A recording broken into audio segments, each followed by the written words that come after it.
Osho, Osho.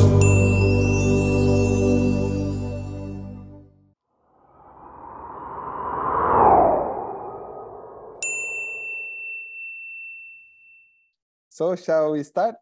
Okay. 1, 2, 3, 4. So, how did Osho come into your life? And what happened next? And also, one part, did Veeresh plays a role on that? Well, it's quite a story. The first time I heard about Osho was when I was 8 years old. My parents were divorced already since several years. And I remember I lived with my mom, and I met my father, and he took me to the side and he said, "Look, I want to tell you something. I met a master. He's called Bhagwan, and I'm going to follow him. And what that means is I will have to wear a wooden chain, and I'm going to wear red all the time. And I'm doing some meditations, which are really beautiful and so forth." So my first impression was that I was shocked. I thought I had lost my father now completely. He's become a Hare Krishna or something like that. And I put it off like, okay, he was always a little bit doing unusual things. So I thought, okay, another one of his unusual things.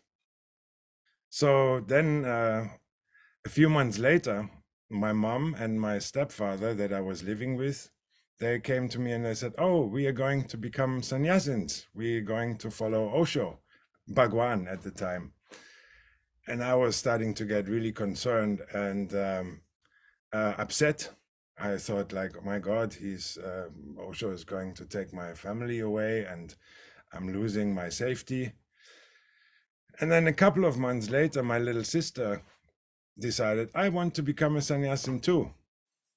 And that was the time for me where I said, okay, you can take my whole family, but you're not going to get me. And I became really resentful. I became scared and resentful. And I was worried that my family is going to break apart, and I felt really unsafe. So that was in November. And then in about, I think it was around June or so in the next year, I had to turn 10 by then. My mom came to me and she said, "Oh, we want to go to America to see Bhagwan. And do you want to come?" And I said, no, no, no, no, no, I'm not going there. I'm not crazy. This is not my cup of tea. You can go, and I do something else. I go to my grandmother or so. And then she said something really beautiful. She said, "Look, you don't have to do anything there. You can just come and look. You don't have to become a sannyasin. You don't have to do meditations or anything like that. You just look." And then she got me with that. And I started to think, and I thought to myself, who of my friends being 10 years old can say that they have gone to vacation to America? So then I felt I wanted to show off to my friends later, and I said, okay, I go. And then once we arrived in Rajneeshpuram, I was so impressed by all these people walking around in orange and red and beautiful colors, and everybody had a smile on their face. Everybody was happy. Everybody was working and celebrating and dancing and hugging and close to each other. And I was really impressed. Thought like, wow, I've never seen anything like that before. And they've created this amazing city from a desert and building, and there was huge parks of tents where we were staying at the time, and beautiful lakes that we could go and swim in, and I played and so forth. And then every day there was what was called the drive-by, an opportunity for Osho to see all his sannyasins. So he would be driving in his Rolls Royce all the sannyasins standing on the side of the road in the heat of 40 degrees in America, burning hot.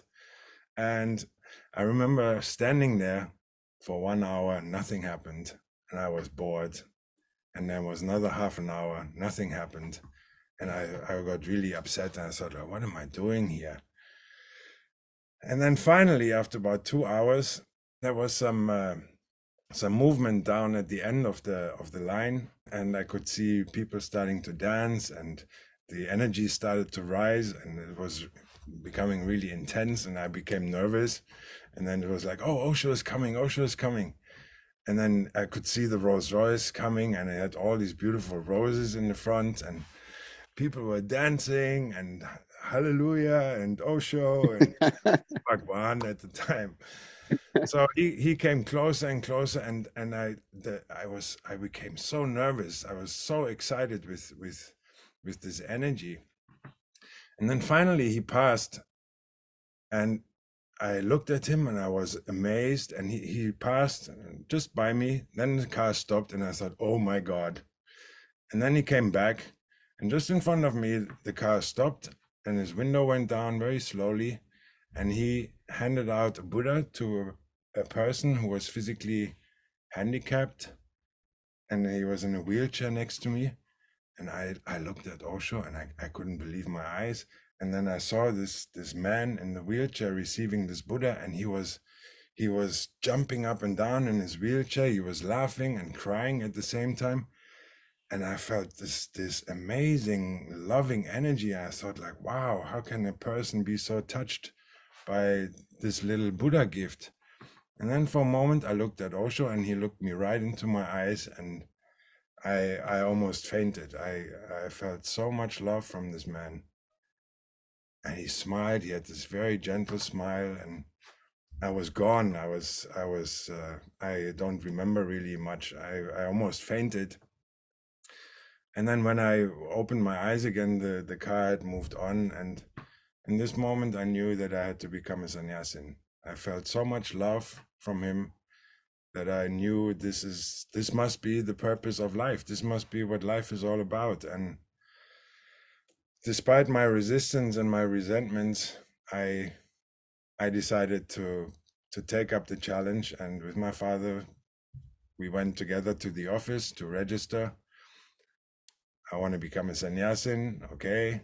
And then they said, yeah, you have to wear red. And I was like, yes, but I'm playing football, and can I not keep my football clothes? And so they said, no, you have to wear red. And No. I said, okay. And then I had another condition. I said, okay, I want to have the same sannyas birthday as my father. He took sannyas just a year before on the festival on the 7th of July. And then again, the answer was, no, we cannot do that. And then I thought, damn. Okay, anyway, I surrender, and I said yes.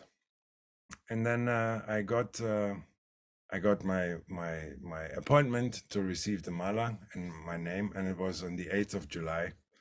So I went there, big celebration. I got my name, and then I got my certificate, and on the certificate was written July 7th. And then I knew, this is my man. There was a divine signal. And what's the meaning of your name? My name is Swami Geetanand, and it means Song of Bliss. Song of Bliss. Song of Bliss, yes. Wow. But to be honest, at the time, I thought it was a bit too long, and it sounded a bit serious. It sounded like a name for adults. So I remember on the way back from the celebration, I was walking with my father, and I said, oh, I'm not so happy with the name and so forth. And then we started to think, Geetanand. And then, I don't know, he or I came up with, what about Geetee?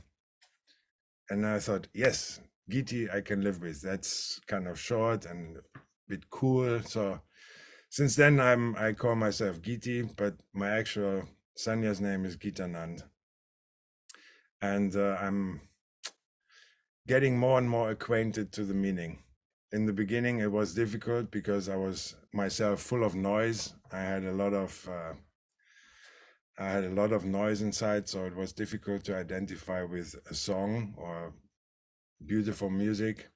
But the older I've become, the more I can appreciate it, and I can see now that I can live up to the name, to the meaning of my name in different ways that I do in my work, or also talking to people and just being myself, actually.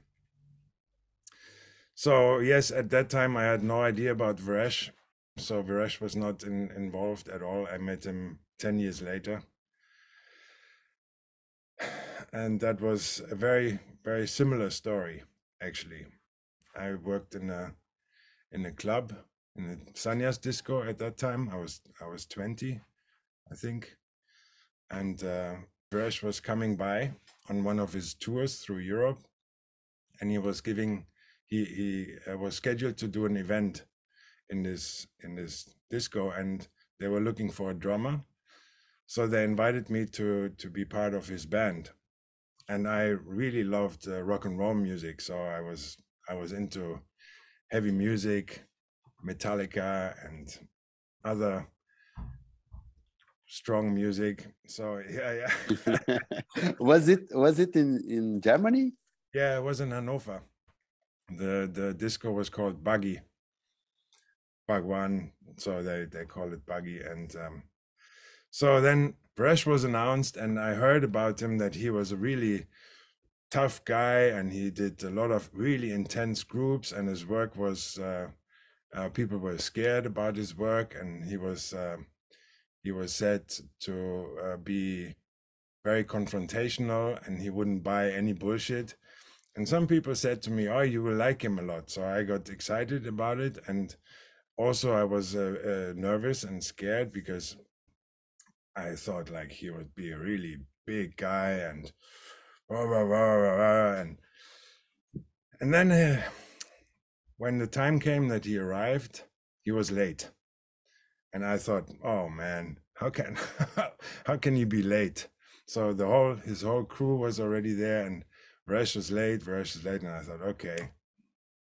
We set up everything, and then half an hour later, finally, Veeresh is coming. And I got really excited, and I looked around and I didn't see anything. And then suddenly there was this really small guy sticking his head around the corner, and he just smiled, and he walked in, and I expected somebody really big, like bigger than me. And there was this relatively small, sensitive man walking around, and he greeted everybody very beautifully. He said, hello, hello, hello. And then he walked into the room that was prepared for him where he could hang out before the event. And I was really impressed. And I was also a little bit disappointed. I thought like, oh my God, he should be this strong confrontational guy. Okay, let's see. So I ended up playing, and the music was very soft. So I became bored, and I had to take my concentration up and be really present.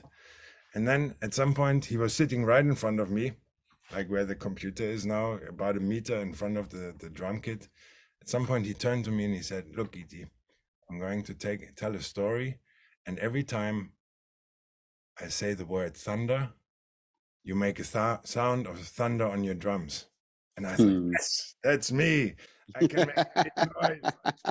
And I was psyched, and I pumped myself up, and I really listened closely. And then he told the story, and then he finally said the word thunder, and I took all my courage, and I went, and he jumped up in front of me out of his seat, and he looked at me in shock. And I thought, oh my God, oh gosh, I totally messed up.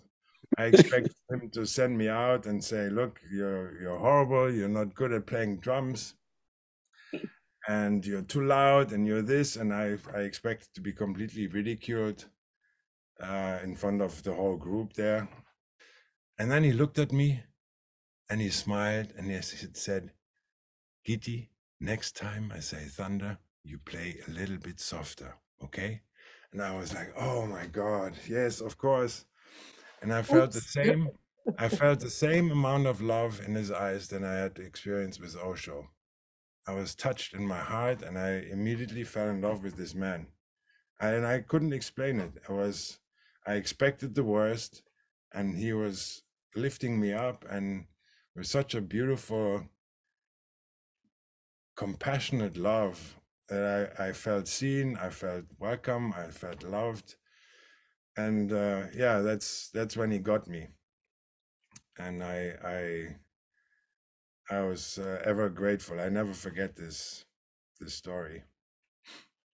So it took another half a year until I was invited by one of his staff members to come to the university, and I came here to be a worker. And she invited me just to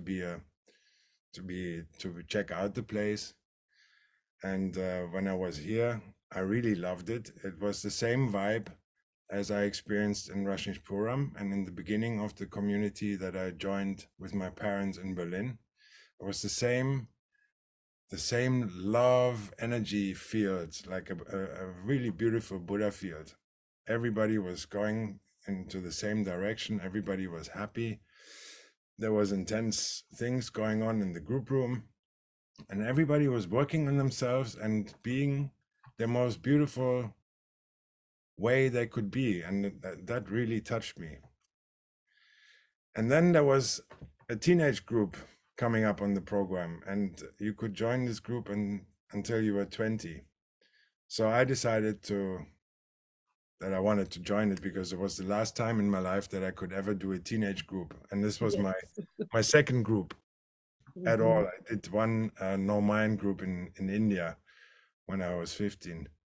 So I went to Premdeep in her office. She was the director, and I said, look, I really want to join this teenage group.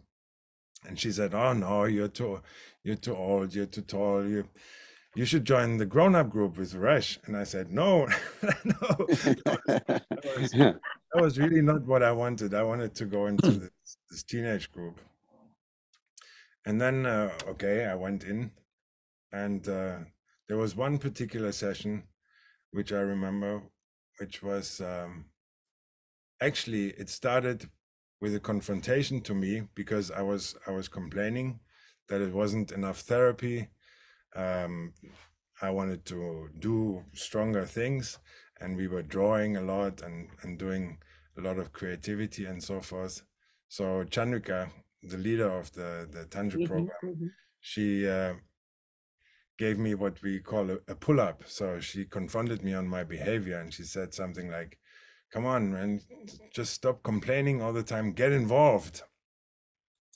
And then we did a release session afterwards, and in this release, I had an amazing experience. I could see my whole childhood going up in front of me like a movie, and my whole teenage time. And I realized that becoming a sannyasin and living in communities and communes, I was very quickly treated as an adult and got a lot of responsibility, and were taught how to behave and so forth. And I completely neglected playing with like-minded teenagers and just being silly and having fun. And I it was like my heart opened, and I started crying and crying and crying. And the other teenagers around, they were just holding me. They were really like a beautiful family. And I've never experienced this. Normally when I would cry I would be ridiculed by my friends, or I also often experienced being rejected, humiliated by my peers. So in this situation, I could just let go and be myself. And this experience came up in which I could see myself, and my heart opened, and I felt so much energy and so much love coming through that I decided that I wanted more of this. So about a half a year later, Chandrika invited me to be part of the Tantra program again, and this time I would be a caretaker. So I would have a few more responsibilities and I would help the younger children. And again, it was so amazing that I then decided I wanted to work with people, and I wanted to become a therapist, actually. So from that moment on, it took me another half a year to arrange everything in Hanover. I left the discotheque and I enrolled in the 1-year intensive therapist training here. That's a residential therapist training where you live and work and you do therapy. You do a lot of groups and you're training to become a therapist. So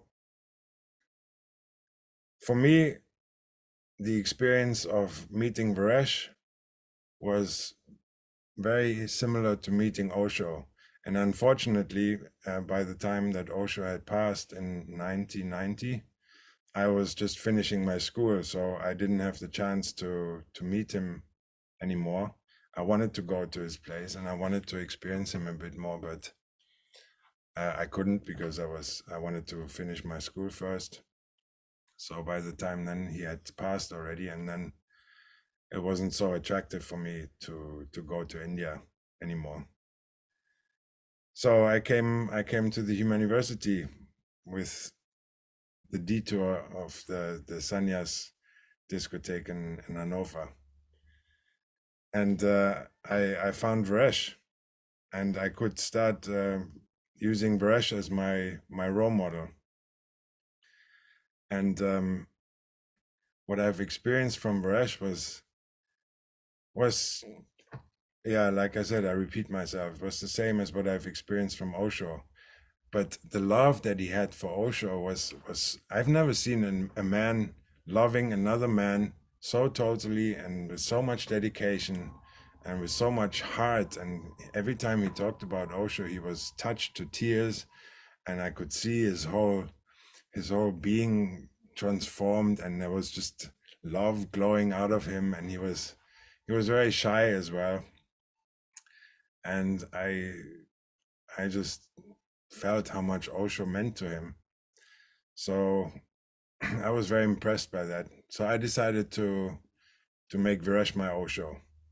I decided that if anything, since I had missed being with Osho, I wanted to project all my love onto Veeresh and see if what Osho was saying and what Veeresh was saying about the experience of love and having a master, an alive master, is true, and if that would be possible for me to experience.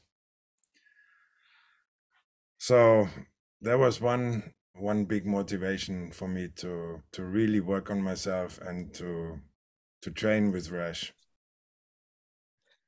Yeah, Veeresh loved and lived Osho in his own way. Yeah, we honor and respect that. How is it for you? How do you see it today?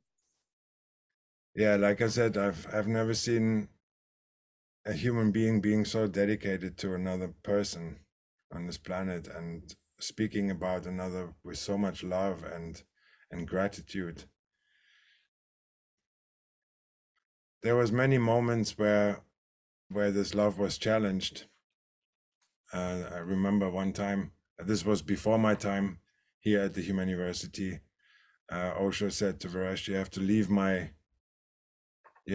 organization, because the way it's going in my organization, it would destroy your creativity and you could not work the way you want to work anymore. And Veeresh said, okay, if that's what you want, I'll do it. And then not so long later, I don't know, a year and a half maybe later, when things settled down again, Veeresh said to Osho, I want you to rejoin my organization and I want you to use Osho in front of everything that you do.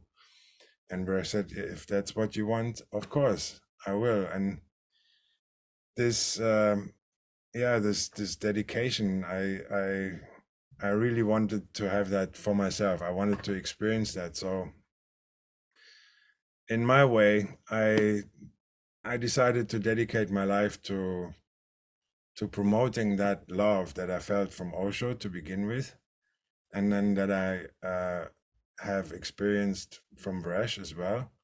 And the beautiful thing with Veeresh was that he made what I experienced with Osho and in Osho's communes. He made it applicable into daily life. He created concepts that were meaningful to me, that I could understand, and that I could apply and practice in daily life in living here in this community. And that gave me meaning. Finally, I could grasp Osho. Finally, I could understand his teachings. He wasn't just a person walking around in his dress and his robes and with his hats. It became feasible for me. It became applicable. And Veeresh did it in such a simple way. He always said to me, look, when you describe things, imagine that you're speaking to a child. Make it simple, make it so that everybody can understand. We're not into big philosophies or great, amazing concept. It has to be understandable to a child. And that was the simplicity of Veeresh. There was this innocence, also his accuracy. He really broke down these amazing lectures that I heard from Osho into daily practices. That was very special for me. And at the same time, he was completely dedicated and would not compromise in translating Osho into his work in the way he understood him. And if he wasn't clear, he would relate straight back to Osho, either by asking him questions or sending him letters or sending him part of his work. He did a newspaper that he sent to Osho, and Osho was always really happy. He always gave his love and his encouragement to Veeresh to continue his way of working. So I in my own way, I wanted to be part of it. And at the same time, there was also a period where I started to I had to decide how I wanted to train, if I wanted to become a therapist and if I wanted to live here. Until then, I was a bit scared to work with Veeresh really close. And at some point, I decided that if I wanted to be the best therapist I could possibly be, I had to learn from the best. So I signed up for all his groups, and I dedicated myself to learn from him, even though it was really scary at the time. And when I started looking at Veeresh and I saw how everybody was relating to him, they were always relating to him as an authority.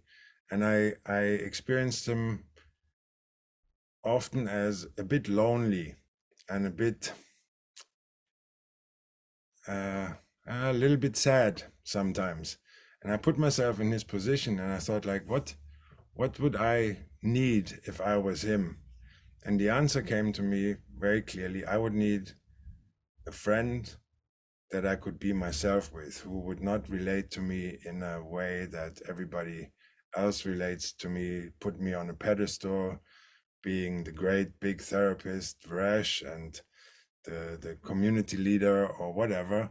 Just someone that would understand him, that would be by his side and love him exactly for who he is, and not necessarily for what he does. I mean, I also love him for what he did and what he does. But I decided to become that person. So I really worked on myself. And every time I was close by him, I was so overwhelmed by his presence that I wasn't even able to say anything. And he would say to me, here, right there, he would sit in this chair, and I would come through the door and say, give him news about how the groups were going. And he would always say, hey, Geetee, come, sit down, relax. And I was like, oh, okay, relax. So I would sit there and I would feel nervous. I would feel really self-conscious, and he wasn't bothered. He would just be there. We would be in silence, and I started to get nervous. And I looked around in the studio here, and I saw some dirt. So I went and cleaned up the dirt, and then things were out of place. And I went and straightened them out. And then I sat down again. And then I gave him a tissue. So I always had to do something. And all he ever wanted me to do was sit down, Geetee. Come, sit down. Yes. Relax. Yes, relax. It was impossible for me. It was impossible. So it took me years of practicing. And I found what it had to do with was that I was so I had such a negative self-image about myself that in his presence, all these, I call them mind fucks, or all my trips would come up, and I would become aware of my arrogance, my inadequacy, my shyness, my insecurity, and I would have judgments about all these parts, and he would just say, "Hey, Geetee, I love you just the way you are." But I couldn't accept that at the time, so I was always having to do something. I would always have to prove that I was okay. I had to run sessions. Then I would come after the sessions, and then he would say, "How was it, Geetee?" And I said, "Yes, good, but I did this wrong, and I missed that," and so forth. And he would just smile and laugh, and oh man. So I learned to use my trips or whatever came up for me, what I was not happy with myself, to learn and change and really look at it and find out what it was all about. And in his presence, I learned to accept myself. So over the years, I started to relax a bit more, and basically he was always saying, "Geetee, you're okay," and I would be saying, "Yes, yes, thank you, Veeresh, but what about this? What about that? What about this mistake? And what about that?" And he was smiling, and he was really patient, and then he would say to me, "Remember, Geetee, when you started, you drove everybody nuts with your with your stress ability." And it was true. I was really controlling a lot. And later on, I started to relax, and I started to give other people more space. And yeah, how do I see it today? I use him to align myself with the love that I experienced from him, and with the love that I experienced from Osho. And I really do my best to live up to that, I want to give something back.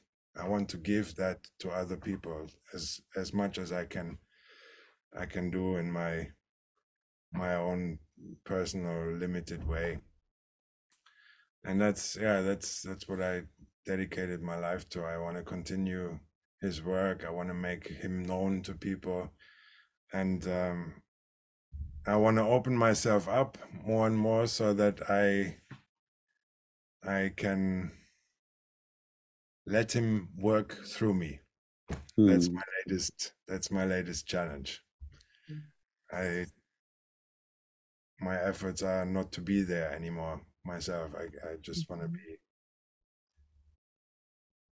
transcending information that I got from him, and also Osho, because he was totally aligned with Osho. So I feel really fortunate that I met this man in my life, and that I have the chance to contribute something to the work and the mission that Osho set all of us up for carrying out in the world today. And I couldn't think of anything more beautiful to do. And what about your family? You said that your father and your mother become a sannyasi, and your sister. And what about it?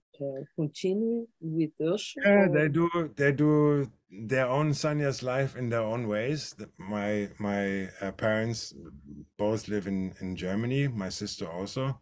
My father lives close to Munich, and my my mother and my stepfather, they moved back to the Black Forest now. And in their own little community, my father is married, and my mom and my stepfather in their own little community, they're looking at themselves, they're processing themselves, and they're applying what they got from Osho in their own little ways.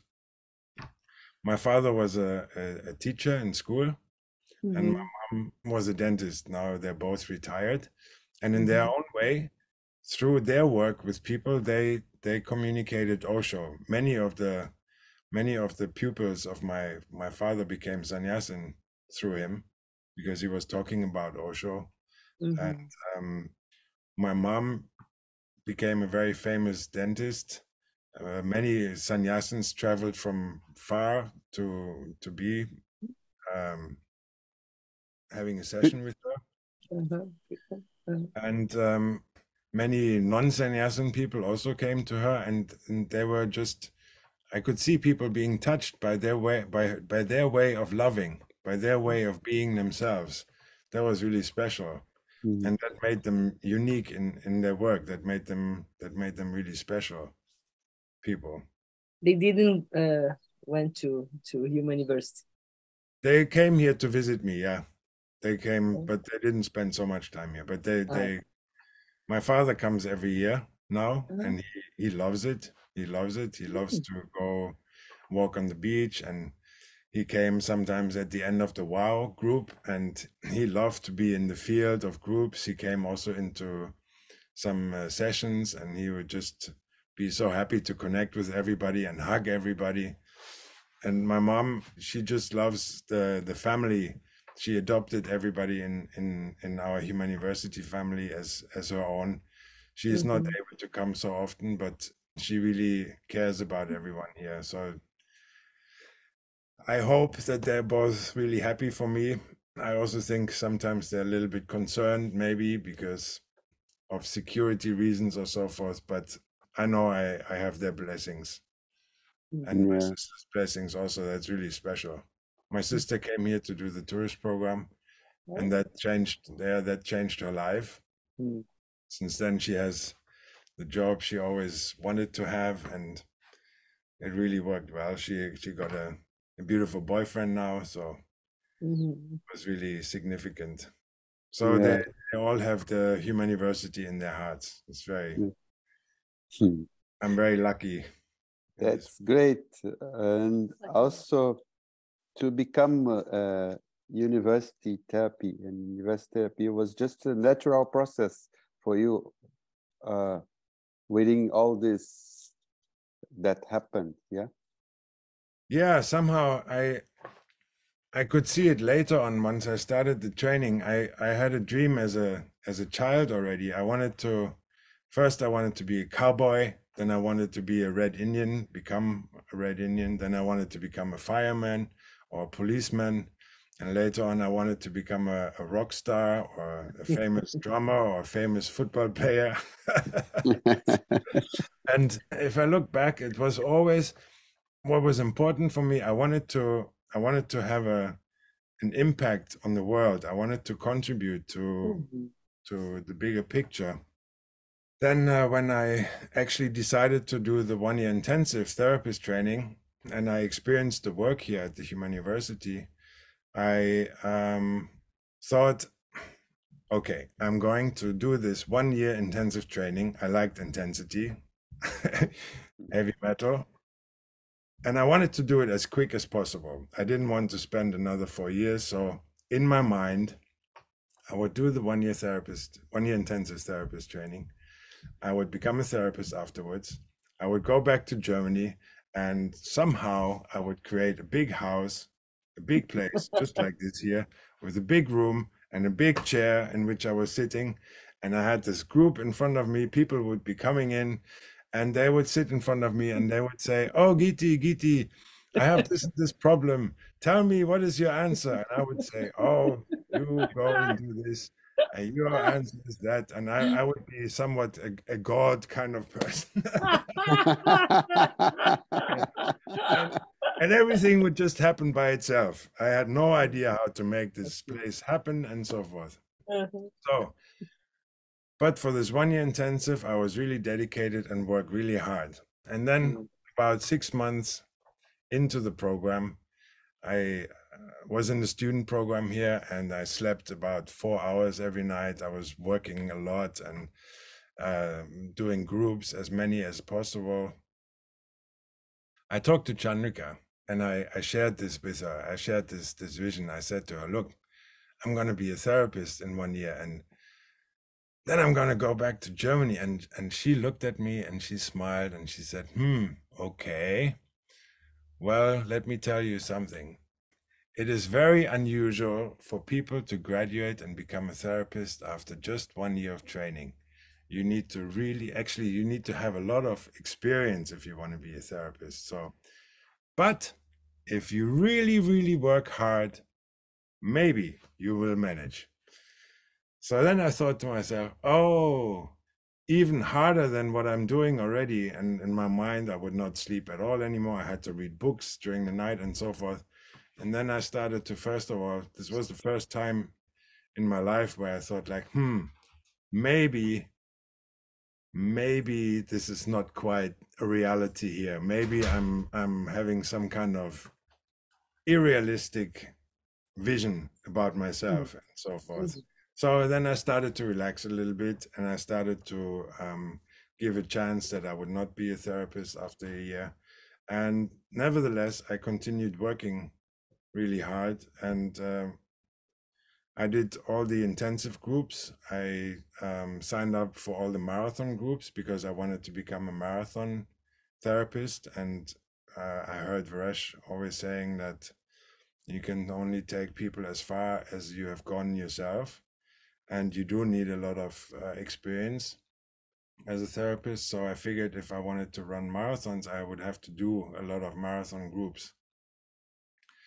A marathon group means that you don't sleep during the night. You keep working in the group process through the night. And because of the sleep deprivation, a lot of your unconscious material is coming very quickly to the surface. So you have much more material to work with in a faster setting than if you would be more comfortable and so forth. So I signed up for all these groups, and I remember every time that a new group would come up, I would be dreading going into the group room. I would sit with my girlfriend on the couch, and I would think like, oh, this would be much more nicer to sit here and watch TV, or I'm getting really tired now.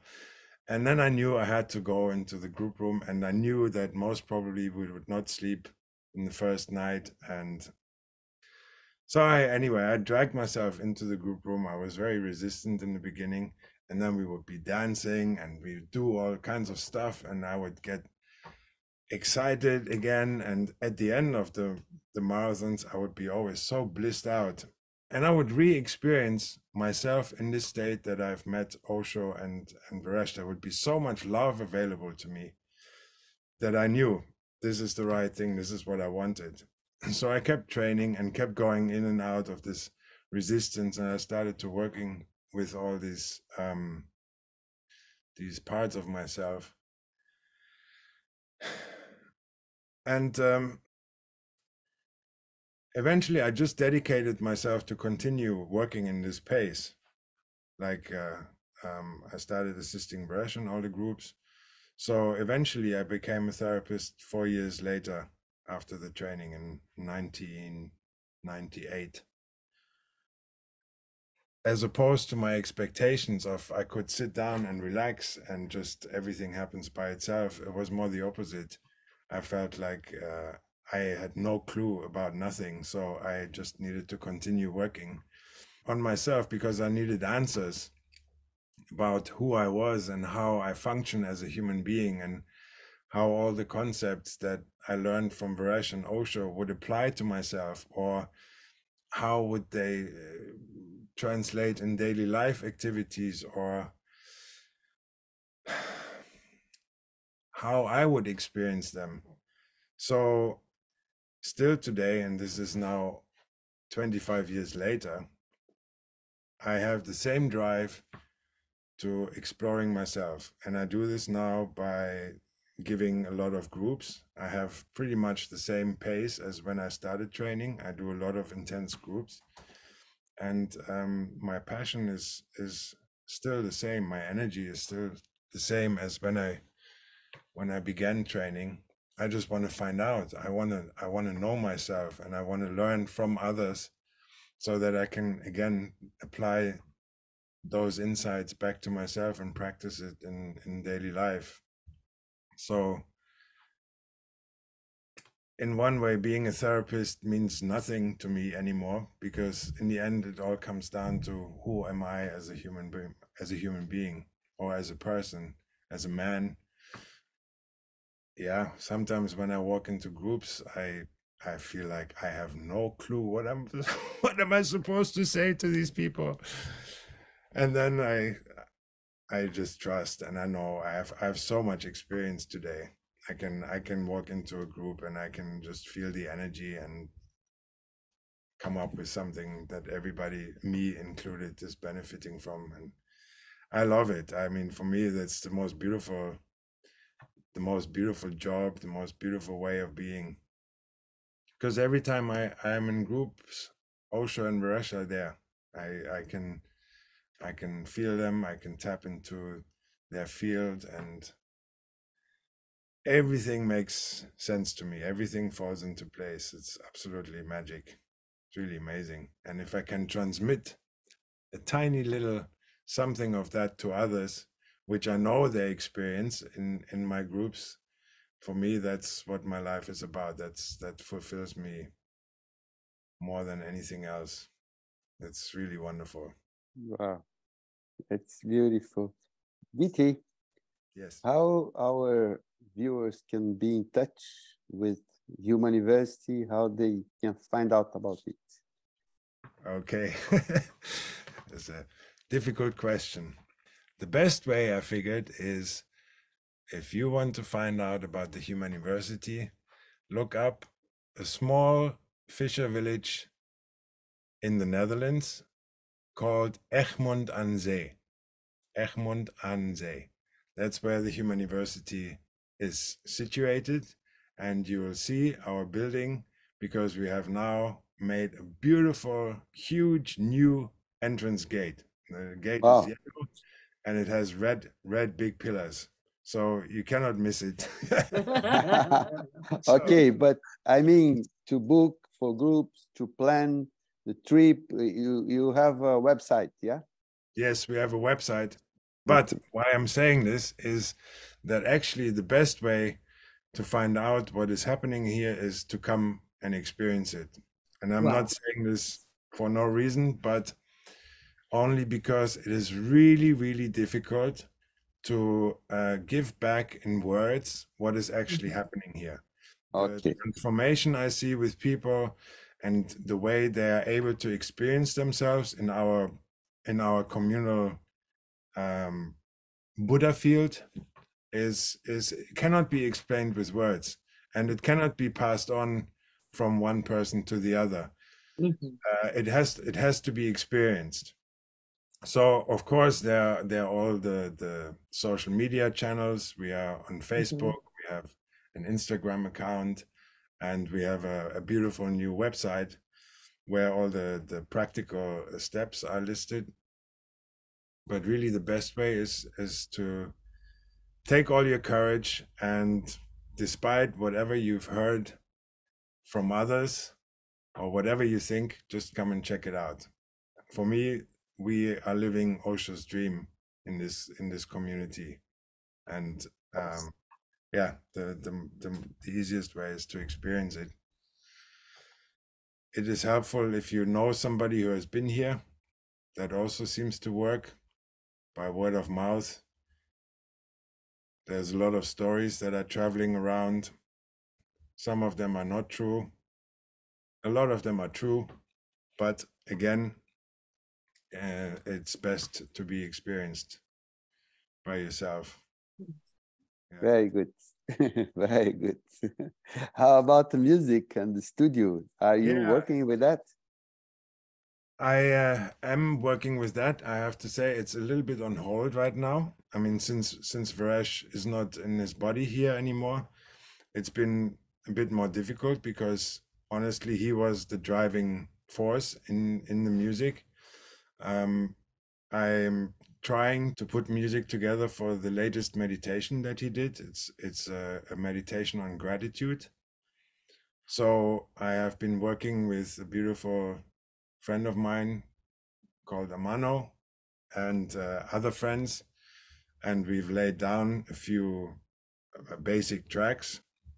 But during the COVID time, the music project got put on hold, and at the moment it's a bit difficult because I'm also engaged in many other projects here in the house, and I actually personally don't know how to operate the studio, the computer, and I'm a drummer, so I'm not so good with keyboards or other instruments.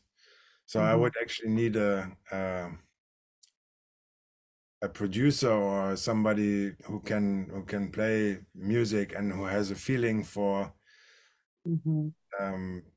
who is ready to experiment and explore Veeresh and the Human University sound, because it's a very, very special way of doing or creating music. And that I'm really good at. I know exactly how it needs to sound, as I've been so many years with Veeresh, and I love our music. So it is very difficult to find someone to continue that part of the Yes. legacy. I think soon somebody will apply that. Okay, And that's great. okay, I think so. We just opened something up. Yeah, Okay. we're opening up. Yes, yes. I was caught by Veeresh through music, Human University music. Yeah. Beautiful. Yeah, I thank you. think we are coming to the end. We want to ask you two little questions more. Maybe the last one is little, the first one not. But after all these years of Osho, Veeresh, and Human University, what has changed on the way you look at the world?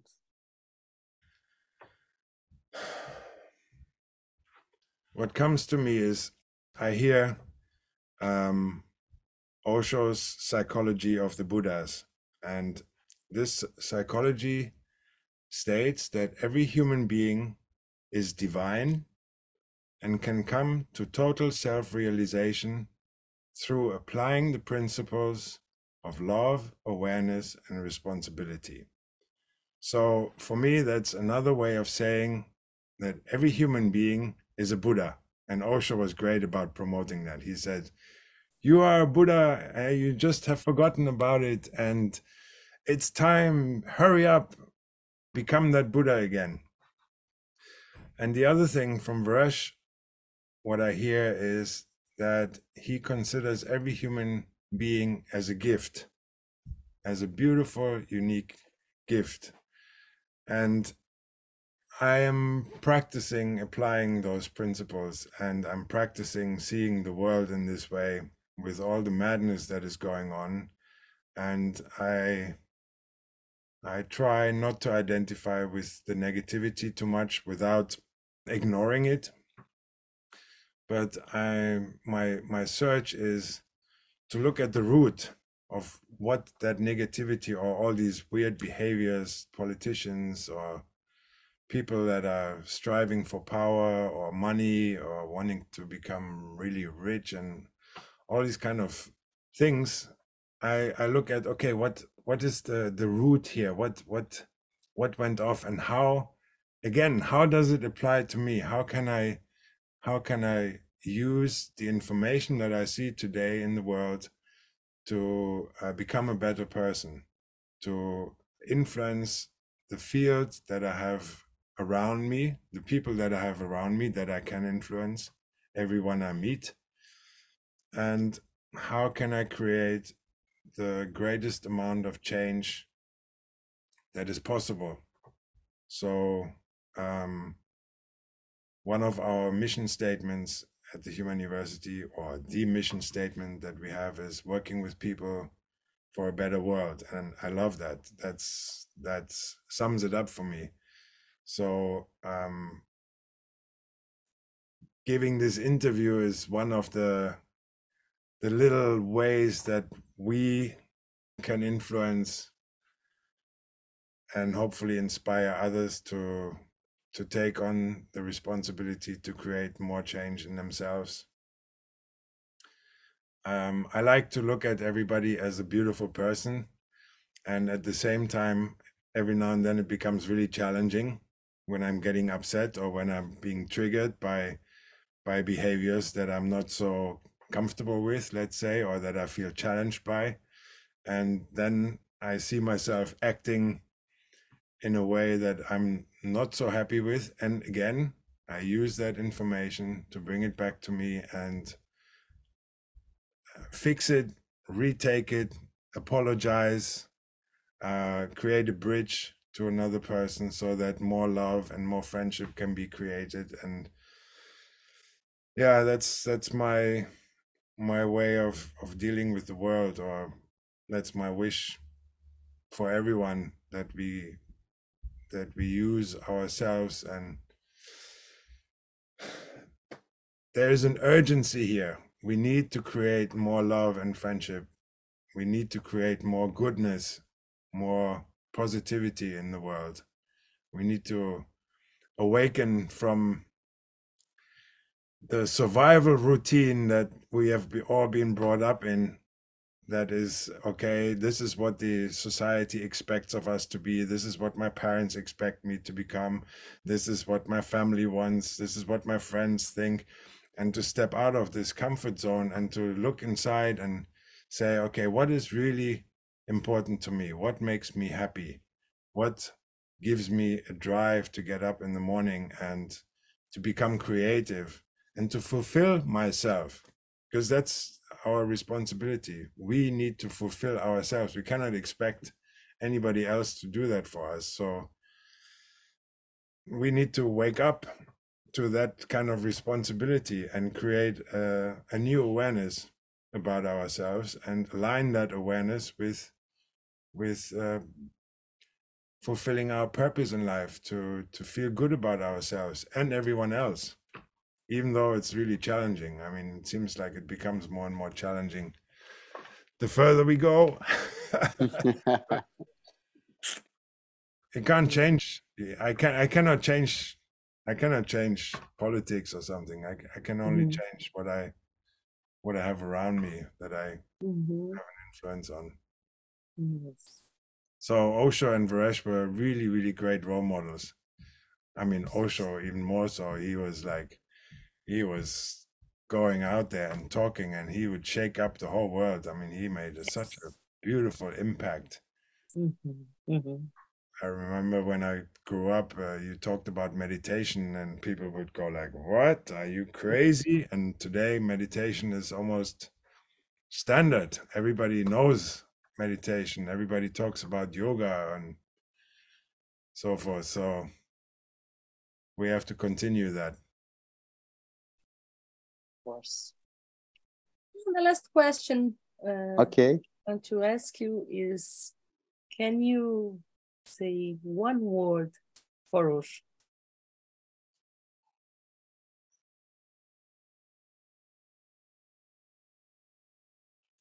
Divine love. That comes to me. Mwah. Thank you so much. Thank you so much. I'm so touched by your story. Likewise, we got shower of love from both of you too. Thank you so much. I really, really thank you for your patience that you bared with me and my, my strange way of communicating. No, there is no but in our talks, you know? Okay. Thank you so much. Love you. I look forward to hear from you again. Love you. Thank you so much. Thank Bye. you. Bye. Geetee.